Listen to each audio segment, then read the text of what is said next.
Hi guys, क्या हाल है? All good. Welcome to the lecture number 8 of halogen derivatives.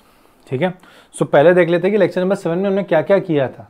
We are discussed chemical properties of halogen derivatives, जिसमें मैंने आपको बताया था सिर्फ हैलो अल्केन्स के बारे में हम डिस्कस कर रहे थे।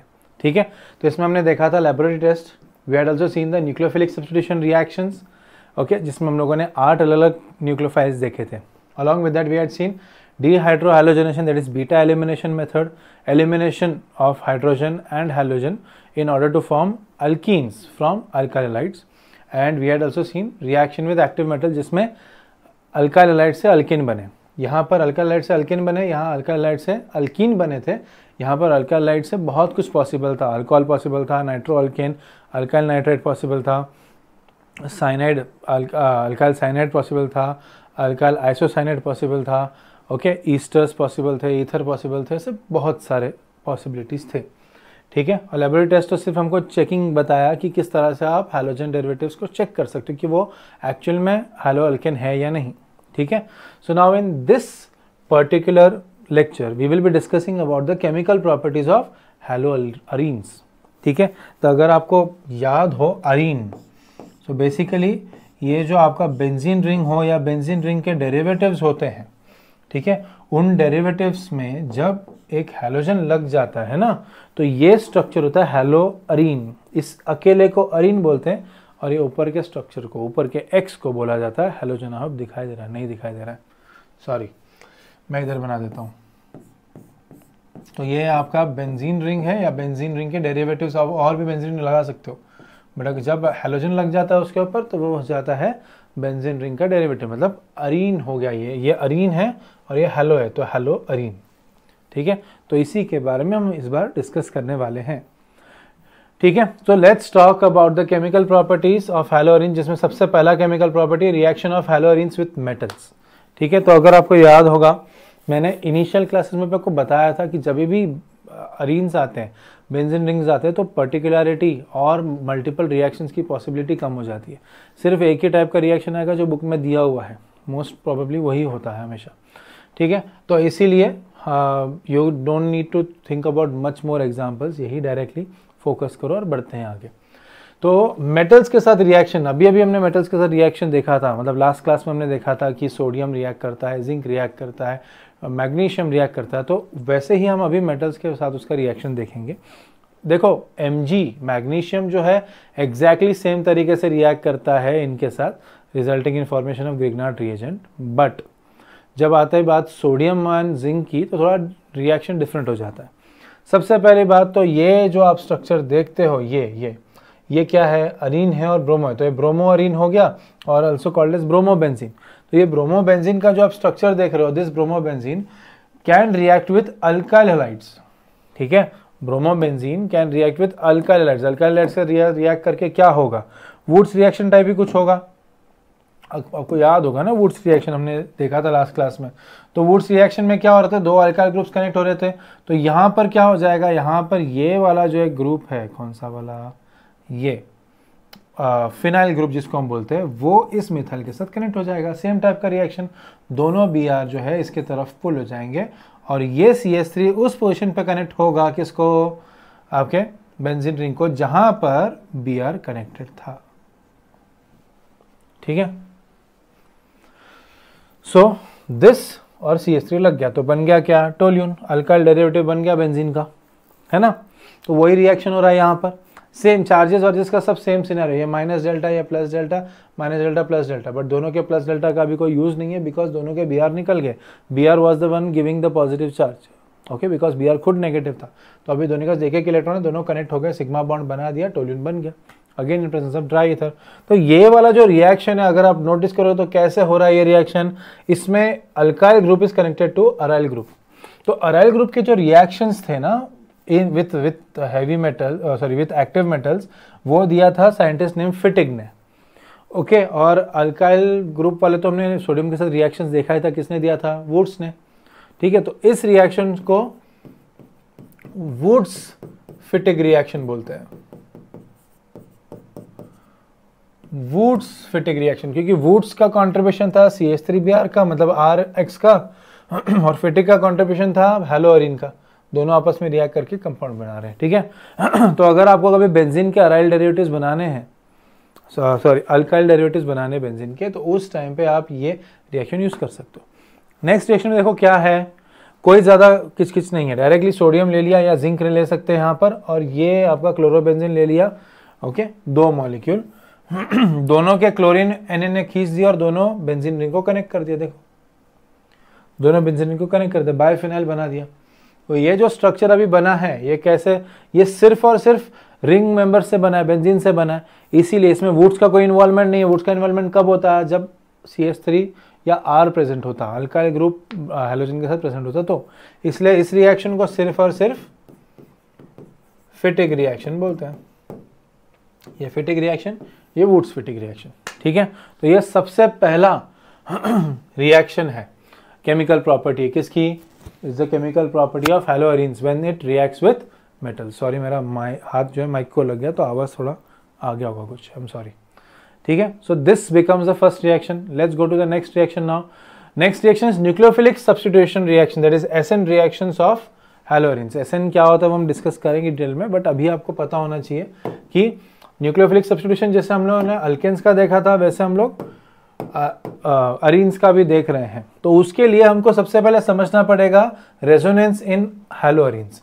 अभी हैलोजन X में क्या क्या आता है, हमारा Cl आता है, Br आता है, I आता है।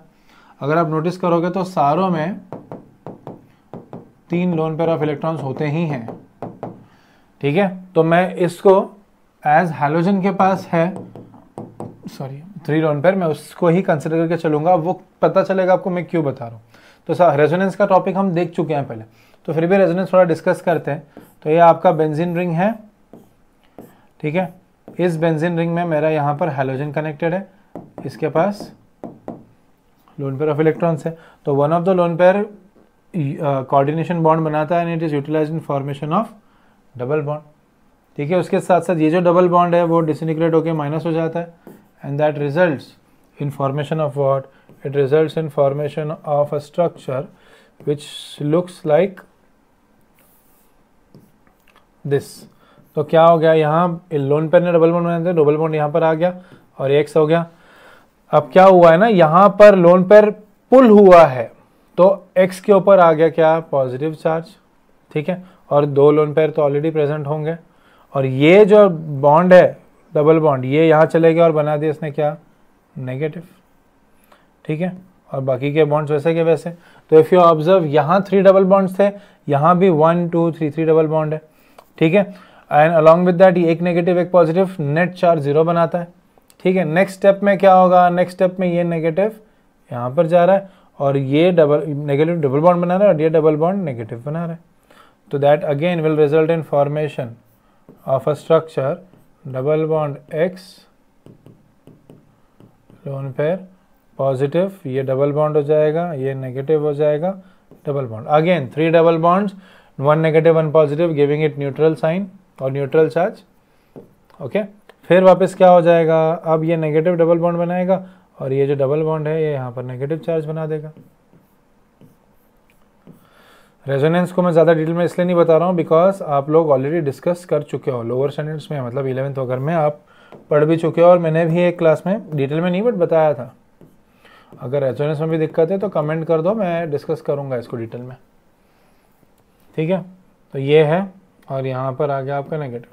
फाइनली क्या होगा, ये नेगेटिव इधर और ये लोन पर फिर रिटर्न हो जाएगा इधर, resulting in formation of a structure जहाँ ये सिंगल है, नेगेटिव पॉजिटिव निकल गए, डबल डबल डबल।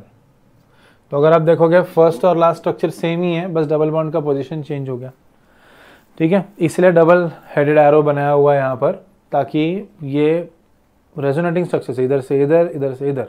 तो अगर आप नोटिस करोगे पर्टिकुलरली ये स्ट्रक्चर नंबर 1, समझो इसको 1 बोल देता हूँ मैं, इसको 2 बोल देते हैं हम लोग, इसको 3, इसको 4 और ये 5। तो नोटिस करो जरा स्ट्रक्चर्स, अभी ये स्ट्रक्चर नंबर 2 3 4 है, इसमें नेगेटिव चार्ज का पोजीशन कहाँ कहाँ पर है, ऑर्थो पैरा ऑर्थो। तो ऑर्थो पैरा ऑर्थो रेजोनेंस के केस में बन जाता है इलेक्ट्रॉन डेंस रीजन्स, ठीक है। तो ये आपको अभी फिलहाल के लिए ध्यान में रखना है, क्यों ध्यान में रखना है वो हम आगे डिस्कस करेंगे। हम समझेंगे वो क्यों है। और एक चीज़ आपको ध्यान में रखना है कि यहाँ पर जो हमको सिंगल बॉन्ड एक्चुअली में दिख रहा है, तो ये तो सारे स्ट्रक्चर्स रेजोनेट होते रहते हैं ना कंटिन्यूसली। तो जो सिंगल बॉन्ड दिख रहा है वो यहाँ डबल डबल डबल हो रहा है, फिर सिंगल हो रहा है, तो 2 3 4 में वो भी डबल डबल डबल हो रहा है, और नेगेटिव चार्जेस का भी मूवमेंट हो रहा है। तो इस चीज़ों से हम क्या जस्टिफाई कर सकते हैं कि बाबा जो आपका नॉर्मल बॉन्ड होता है CX बॉन्ड, C और X के बीच में जो बॉन्ड होता है वो सिंगल होता है ना नॉर्मल हेलोअल्केन्स में, बट इसके केस में, बेंजीन के केस में, क्लोरोबेंजीन या हेलोबेंजीन के केस में आप देखोगे डबल बॉन्ड बन रहा है ना 3 स्टेप्स में, मतलब जो डिस्टेंस इन दोनों के बीच में होना चाहिए ओके, उससे डिस्टेंस कम हो जाएगा, ठीक है, तो बॉन्ड स्ट्रॉन्गर हो जाएगा। समझ में आ रहा है आपको? ये भी चीज़ ध्यान में रखो। तो मैं क्यों बता रहा हूँ ना, ये सब चीज़ें आपको बता रहा हूँ क्योंकि इलेक्ट्रॉन डेंस रीजन है 3 पॉइंट्स पे, तो उन 3 पॉइंट्स पे इलेक्ट्रॉन डेंस रीजन होने की वजह से सब्स्टिट्यूशन जो लिखा है ना यहाँ पर, वो सब्स्टिट्यूशन इस x का होना डिफिकल्ट है। अब आप बोलोगे सर ये 3 पॉइंट्स में नेगेटिव होने से इसका सब्स्टिट्यूशन डिफिकल्ट क्यों है? बिकॉज उसके वजह से वहाँ डबल बॉन्ड तो फॉर्म हो रहा है ना, तो उसका सब्स्टिट्यूशन होना डिफिकल्ट है। उसके साथ हम आगे के क्लासेस में SN1 SN2 रिएक्शंस के बारे में स्टडी करेंगे, तो वो रिएक्शंस भी यहाँ पर पॉसिबल नहीं है, उसके पीछे भी रीज़न है। सबसे पहली बात तो SN1 रिएक्शन जो है वो यहाँ पर नहीं हो पा रहा है बिकॉज जब स्प्लिट, अभी यूजुअली क्या होता है ना, ये जो फिनाइल ग्रुप है नीचे वाला और जो हैलोजन है वो यूजुअली थोड़ा सा स्प्लिट कर लेते हैं, ठीक है। स्प्लिट करने के बाद ही एक कार्बोकटायन बनता है इन SN1 रिएक्शन, जिसके बाद आगे का रिएक्शन हो सकता है, बट ये दोनों आपस में स्प्लिट नहीं हो सकते बिकॉज डबल बॉन्ड प्रेजेंट है, तो SN1 रिएक्शन चले जाएगा, मतलब पॉसिबल ही नहीं है। SN2 रिएक्शन की बात करें तो बैक साइड अटैक होता है न्यूक्लियोफाइल का। अब ये सब टर्म सबको समझ में आएगा जब आप SN1 SN2 का वीडियो देखोगे, वो देखने का फिर इतना सा पैच देख लेना। तो SN2 रिएक्शन के केस में क्या होता है ना, SN2 की रिएक्शन के केस में जो न्यूक्लियोफाइल होता है दूसरा वाला, मतलब OH माइनस या कुछ भी, वो पीछे से रिएक्ट करता है, पीछे से एक्ट करता है, पीछे से अटैक करता है। तो पीछे से अटैक करने के लिए जगह चाहिए होती है, तो ये इतना बड़ा फिनाइल ग्रुप प्रेजेंट है तो पीछे से अटैक भी करने नहीं देता है, तो X निकलेगा नहीं। तो ना ये SN1 फॉलो करता है ना ये SN2 फॉलो करता है, तो फॉलो क्या करता है, ठीक है, वो देखेंगे अभी हम लोग। सो बेसिकली 2 रीजंस मैंने आपको बता दिए। तो नोटिस किया गया है कि अगर आपको सब्स्टिट्यूशन रिएक्शन करवाना है हैलोजन का, मतलब इस X को निकालना है, तो किसी तरह से इस X को मजबूर करना पड़ेगा कि भाई तू रिप्लेस हो किसी और के साथ। मजबूर कैसे करते हैं? अगर ये जो 3 पोजीशंस हैं, ये ऑर्थो पोजीशन है, ये पैरा पोजीशन है और ये ऑर्थो पोजीशन है, ये 3 पोजीशंस अगर आप देख रहे हो, ऑर्थो पैरा ऑर्थो, अगर ये 3 पोजीशंस आप देख रहे हो, इन 3 पोजीशन पे अगर मैं ऐसा कोई ग्रुप लगवा दूं जो इस इलेक्ट्रॉन को खींच ले, तो ऑटोमेटिकली इस X का रिप्लेस होना आसान हो जाएगा, सब्स्टिट्यूट होना आसान हो जाएगा। तो हम वही चीज करने की कोशिश करेंगे यहाँ पर। We will be putting electron withdrawing groups, मतलब जो इलेक्ट्रॉन को विड्रॉ कर सकता है इस ग्रुप में से, इस साइकिल में से, इस चेन में से, ओके, तो इस साइक्लिक स्ट्रक्चर में से, तो वो लगा सकते हैं हम या तो ऑर्थो या तो पैरा पे, या तो दोनों पे, या तो तीनों पे। तो उसके वजह से इस X का रिप्लेसमेंट सब्स्टिट्यूशन आसान हो जाएगा। आप नोटिस करो कि मेटा पोजीशन पे, ये जो मेटा पोजीशन है, ये वाले पोजीशन, इस पे कोई चार्ज नहीं है, तो चार्ज नहीं होने की वजह से यहाँ पर आप इलेक्ट्रॉन विड्रॉइंग ग्रुप लगाओ नहीं लगाओ कोई फर्क नहीं पड़ता। इलेक्ट्रॉन विड्रॉ करना मतलब ले लेना खुद की तरफ, तो इसमें कोई फर्क नहीं पड़ेगा, ठीक है। तो आगे वाला रिएक्शन अगर देखेंगे तो एक ही रिएक्शन आपको दिया है न्यूक्लियोफिलिक सब्स्टिट्यूशन रिएक्शन में, जिस रिएक्शन में आप नोटिस कर सकते हो 3 सब रिएक्शन है, वो तीनों अलग अलग रिएक्शन से, एक दूसरे पे डिपेंडेंट नहीं है, but now you will observe what things are happening.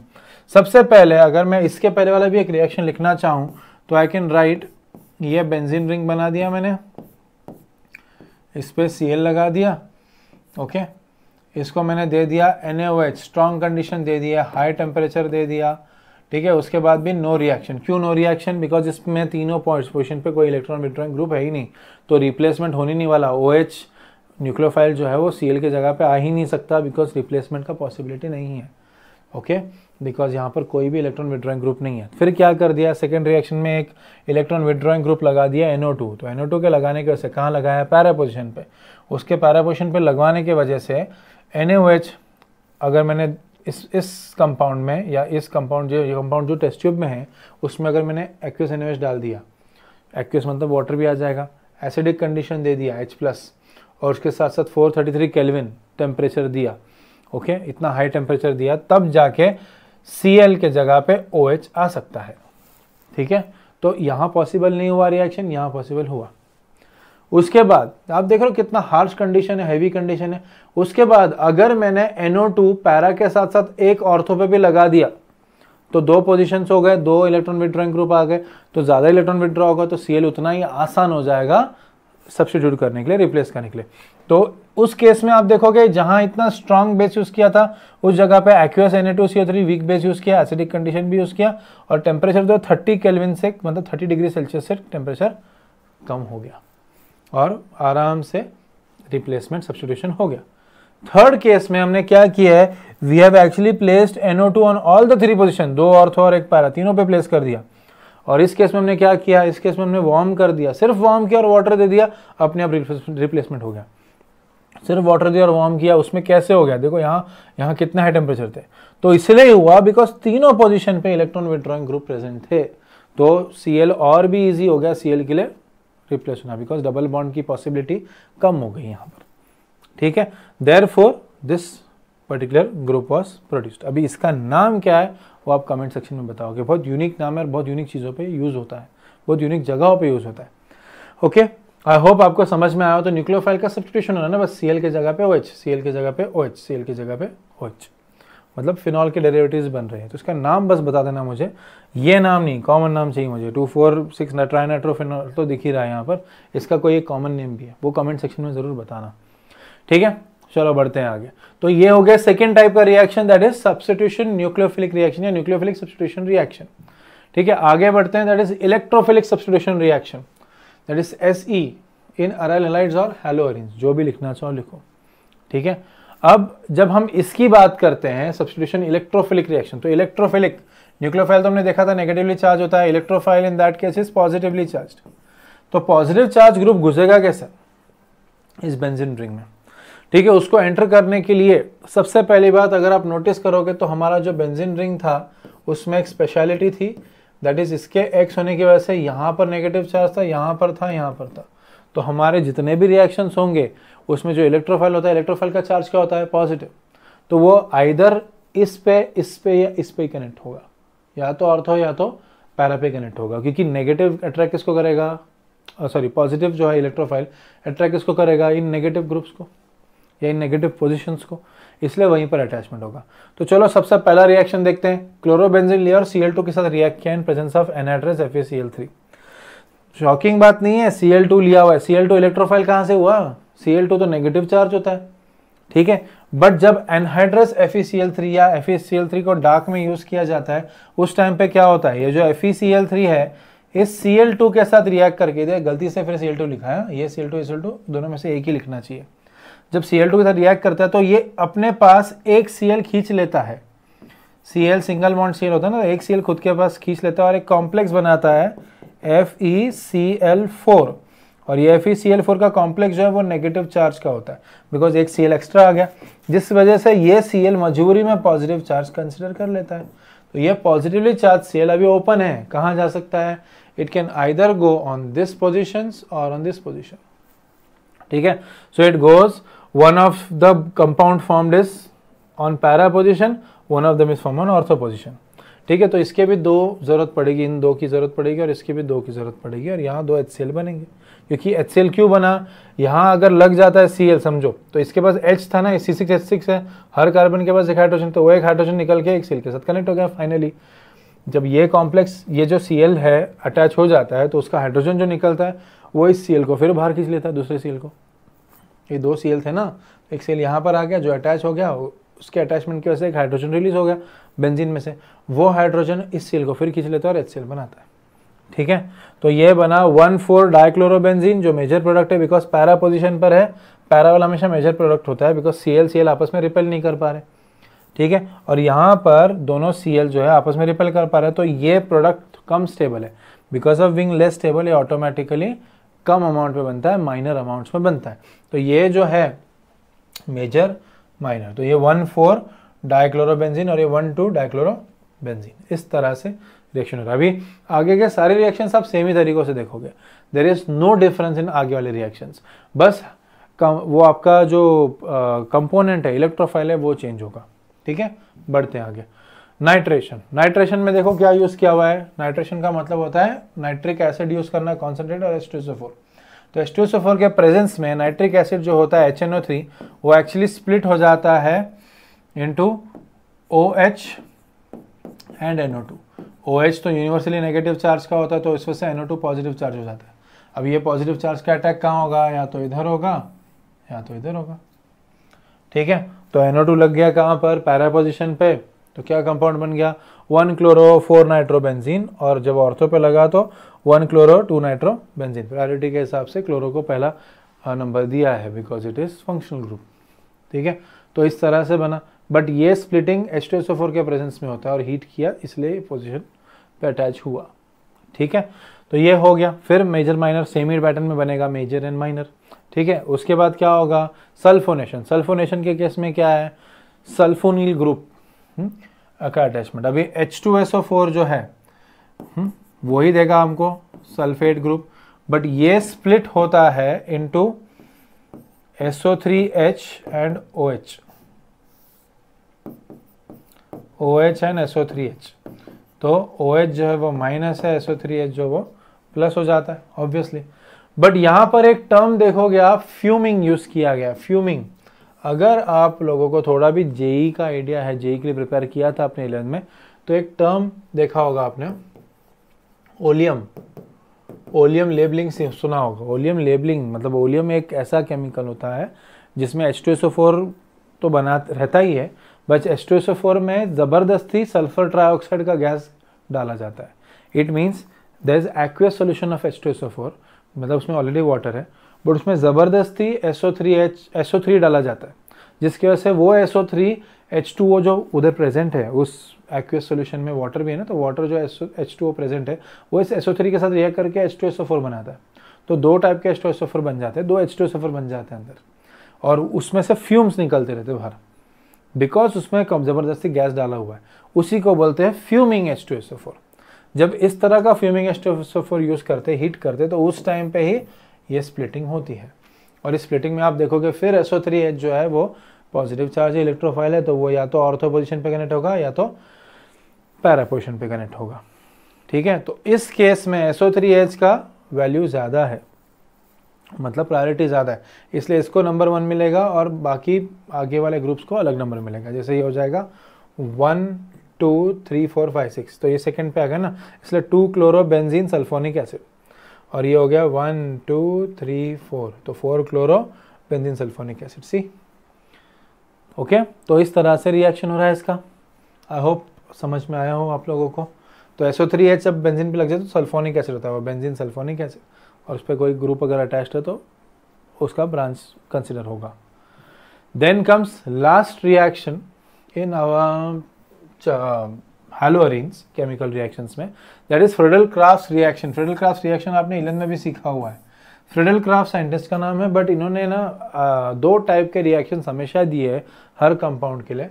That is one वाला इज अल्काइलेशन, जिसमें अल्काइल ग्रुप का सब्स्टिट्यूशन होता है, और नेक्स्ट है असाइलेशन, जिसमें असाइल ग्रुप का सब्स्टिट्यूशन होता है। मतलब क्या, अल्काइल ग्रुप का अटैचमेंट और दूसरे ग्रुप का रिमूवल, वैसे ही असाइल ग्रुप का अटैचमेंट दूसरे ग्रुप का रिमूवल। अब इतना तो पता है हमको, अल्काइल ग्रुप क्या होता है, R और एक बॉन्ड एम्प्टी। असाइल ग्रुप क्या होता है on the other hand, RC double bond O empty bond. ये अल्काइल ग्रुप है, ये असाइल ग्रुप है। अब ये इलेक्ट्रोफाइल बनेंगे या न्यूक्लियोफाइल बनेंगे, that is depending on what, on the component to which it is connected. ठीक है, मतलब अगर वो किसी हाईली पॉजिटिव कंपोनेंट को कनेक्टेड है तो वो खुद नेगेटिव हो जाएंगे, बट यूजुअली इन दोनों के केस में वैसा होता नहीं है। अभी यहाँ पर समझो हैलोजन को कनेक्टेड दोनों Cl-Br किसी को भी कनेक्टेड है, तो उसमें क्या केस में क्या हो जाएगा, Cl-Br जो भी हैलोजन है वो हाईली इलेक्ट्रोनेगेटिव होता है, बिकॉज उसके पास लोन पेयर ऑफ इलेक्ट्रॉन्स होते हैं। तो वो नेगेटिव हो गया तो ये पॉजिटिव हो जाएगा, ये भी वो नेगेटिव है तो ये पॉजिटिव हो जाएगा। तो अल्टीमेटली जिस वजह से ये खुद ही एक इलेक्ट्रोफाइल बना देता है खुद का। तो जैसे कि यहाँ पर ये वाला जो फर्स्ट रिएक्शन देख रहे हो, ये क्या है, अल्काइलेशन। किसका अल्काइलेशन, फ्रीडल-क्राफ्ट अल्काइलेशन। फ्रीडल-क्राफ्ट के रिएक्शन की एक स्पेशलिटी होती है, हमेशा एनहाइड्रस AlCl3 यूज होता है। देखो एनहाइड्रस AlCl3, तो एनहाइड्रस AlCl3 क्या काम करता है जरा देखो, ये इस Cl को खुद की तरफ खींच लेता है, जिसकी वजह से ये AlCl4 माइनस हो जाता है, and this gains a partial positive charge. अब ये जो पॉजिटिव चार्ज है ये फिर या तो ऑर्थो पोजिशन पे या तो पैरा पोजिशन पे जाके कनेक्ट हो जाता है, ठीक है। और उसके बाद इनके जो H निकलते हैं वो इस Cl को फिर बाहर खींच के प्लस 2HCl बना देंगे यहाँ पर, ठीक है। तो there is production of toluene, toluene का प्रोडक्शन देखो है, अल्काइल बेंजीन का प्रोडक्शन, और एक उसका भी वैल्यू ज़्यादा है क्लोरो से, इसलिए 2 क्लोरोटोल्यून या तो 4 क्लोरोटोल्यून, ठीक है। तो ये मेन हो जाता है, Cl नहीं। तो ये हो गया अल्काइल ग्रुप का सब्स्टिट्यूशन, इसलिए Friedel craft alkylation. Acyl group के लिए असाइल ग्रुप लेना पड़ेगा, तो असाइल ग्रुप क्या लिया देखो, CH3 डबल बॉन्ड और Cl, मैंने बताया था RC double bond is acyl group, Cl लगा दिया तो क्लोराइड हो गया। बहुत बार इसको एसिड क्लोराइड भी बोला जाता है, ठीक है, क्योंकि एसिड से ही बनता है। कौन सा एसिड से बनता है? कार्बोक्सिलिक एसिड से, ठीक है। तो यहाँ पर ये जो कंपाउंड है, अब वापिस इसमें क्या है, AlCl3 इसको खींच लेता है, ठीक है, जिसकी वजह से ये पार्शियल पॉजिटिव है। अब इसका भी अटैचमेंट C डबल बॉन्डों के थ्रू इधर यहाँ पर होगा या तो यहाँ पर होगा। इनके जो H निकलेंगे वो इस HCl के साथ रिएक्ट करके प्लस 2HCl आगे बना देंगे। But for now what is happening here, you will observe that ortho position पे भी C डबल बॉन्ड और CH3 कनेक्ट हो गया, पैरा पोजिशन पे भी C डबल बॉन्ड और CH3 कनेक्ट हो गया। तो either this can be called as 2 chloro acetophenone और 4 क्लोरो एसिटोफिनोन। ये देखो ना, एसिटोफिनोन इसका IUPAC नेम है ना, ये एसिटो है और ये फिनाइल ग्रुप है, तो ये कीटोन बन रहा है ना, RC double bond R dash, तो एसिटो ये ग्रुप और फिनोन। एक्चुअली कॉमन नेम हुआ करता था, बट इसको फाइनली IUPAC नेम डिक्लेयर कर दिया बिकॉज ये बहुत बार यूज़ हो रहा था, कॉमनली यूज़ होने लगा था। तो ये इसमें असाइल ग्रुप का सब्स्टिट्यूशन हो रहा है, इसलिए हो जाएगा असाइलेशन। किसका असाइलेशन? Friedel craft acylation. तो जहाँ पर भी फ्रीडल क्राफ्ट का नेम आ गया ऐसे ही रिएक्शन होगा, यही टाइप का रिएक्शन होता है हमेशा। फ्रीडल क्राफ्ट के जो रिएक्टेंट्स भी होते हैं उनको जो न्यूक्लियोफाइल अटैच होता है हमेशा वो क्लोरीन ही रहता है, और कैटलिस्ट में एनाइड्रस AlCl3 होता है। आई होप आपको एनाइड्रस का मतलब पता हो, नहीं पता है तो कमेंट सेक्शन में मुझे बताओ, नहीं पता है मैं बता दूंगा आपको, ठीक है। All right, so here we end today's video, today's lecture, and next lecture में हम डिस्कस करेंगे हैलो अल्केन्स और हैलो एलीन्स के कुछ क्वेश्चंस का प्रैक्टिस करेंगे हम लोग, ठीक है, जैसे हम लोगों ने पहले भी किया हुआ है फॉर प्रिपरेशन मेथड्स। प्रैक्टिस ज़रूरी है तो वो देखेंगे। एंड आई थिंक उसके बाद SN1 SN2 reaction, optical activity and uses, बस इतना ही बचा है, तो मे बी 2-3 लेक्चर में फिनिश हो जाएगा, ठीक है। So will stop for today. Thank you so much guys, thank you for attending. कुछ डिफिकल्टी डाउट्स है तो प्लीज़ कमेंट सेक्शन में मेंशन करो ताकि मैं आपको हेल्प कर पाऊँ। Thank you.